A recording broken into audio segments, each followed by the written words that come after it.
Pemanfaatan ekonomi limbah sampah plastik sebagai bagian dari kewirausahaan sekolah. Presentasi oleh Samuel Aprilia Cannavaro Kurniawan. Pendahuluan dan konteks masalah, konsep dan relevansi dalam pendidikan. Apa itu praktik lintas bidang? Pendekatan pembelajaran yang mengintegrasikan pengetahuan, keterampilan, dan nilai dari berbagai disiplin ilmu, IPA, seni, ekonomi, prakarya, untuk memecahkan masalah nyata. Krisis sampah plastik, tantangan global dan lokal, tingginya volume limbah plastik di lingkungan sekolah dan sekitar. Data singkat, contoh, rata-rata, angka, kek plastik per hari di sekolah.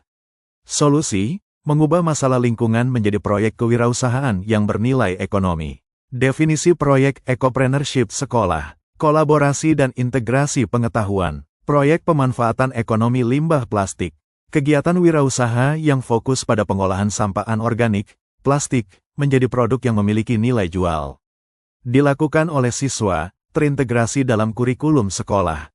Konsep utama, greenpreneurship, menciptakan keuntungan sambil menjaga kelestarian lingkungan. Pilar 3R, reduce, reuse, recycle, diterapkan sebagai model bisnis.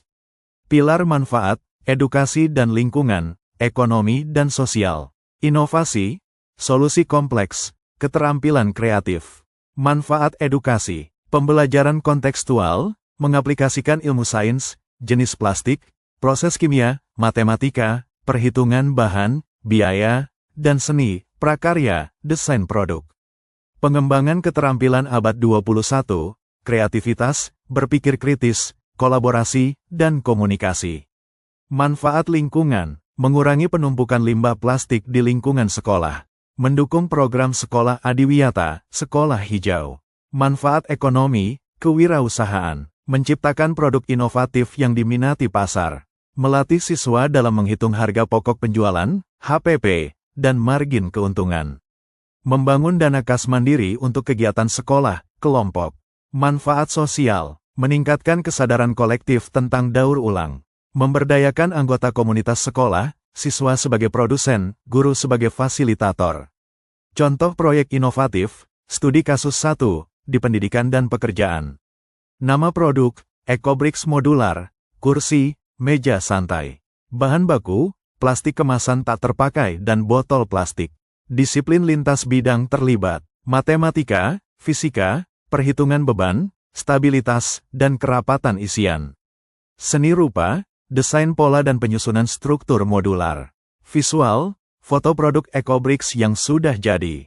Nama produk, EcoBricks modular, kursi, meja santai.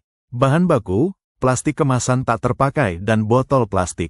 Disiplin lintas bidang terlibat, matematika, fisika, perhitungan beban, stabilitas, dan kerapatan isian. Seni rupa, desain pola dan penyusunan struktur modular. Visual, foto produk EcoBricks yang sudah jadi. Contoh proyek inovatif, studi kasus 2. Nama produk, pot hias gantung dan aksesori fashion, upcycling. Bahan baku, botol PET, tutup botol, atau kantong kresek bekas. Disiplin lintas bidang terlibat, ekonomi, bisnis, analisis target pasar, pecinta tanaman, fashion. Seni budaya, pewarnaan, teknik menganyam, merajut plastik.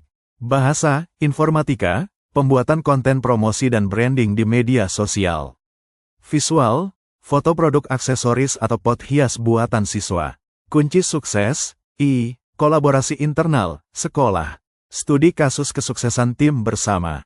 Kolaborasi guru mata pelajaran. Prakarya, seni, bertanggung jawab pada inovasi desain dan teknik produksi. Ekonomi, PKWU, mengajarkan manajemen keuangan, HPP, dan pemasaran. IPA, kimia, membimbing identifikasi jenis plastik dan potensi bahayanya. Bahasa Indonesia, Inggris, membantu pembuatan tagline, company profile, dan pitching. Pembagian tim siswa, produksi, keuangan, pemasaran, penjualan, dan pengumpulan bahan baku. Kunci sukses, 2, kolaborasi eksternal, komunitas. Studi kasus kesuksesan tim bersama. Kemitraan jaringan, orang tua dan komunitas, sebagai sumber utama pengumpulan limbah dan calon konsumen. Bank sampah lokal, sebagai mitra pelatihan dan penyedia bahan baku skala besar. UMKM dan pasar online, sebagai jalur distribusi dan pemasaran produk. Manfaat, memperluas skala proyek dan meningkatkan dampak sosial. Tantangan utama dan solusi strategis. Hambatan yang perlu diatasi tantangan. Konsistensi kualitas bahan baku, plastik sering kotor, rusak. Persaingan di pasar kreatif, produk harus unik dan fungsional. Keterbatasan waktu dan fasilitas produksi di sekolah. Solusi, standarisasi proses pencucian dan pemilihan bahan. Fokus pada storytelling dan branding, produk ramah lingkungan. Memanfaatkan jam P5, proyek penguatan profil pelajar Pancasila, atau ekstrakurikuler. Kesimpulan, takeaway messages. Pentingnya kolaborasi untuk masa depan, proyek ini adalah laboratorium nyata bagi siswa untuk belajar berwirausaha. Menghubungkan 3 pilar penting, pendidikan, ekonomi, dan lingkungan, menjadi satu aksi nyata. Hasil akhir, siswa menjadi agen perubahan yang inovatif, peduli lingkungan, dan siap menjadi entrepreneur masa depan. Ubah sampah jadi berkah.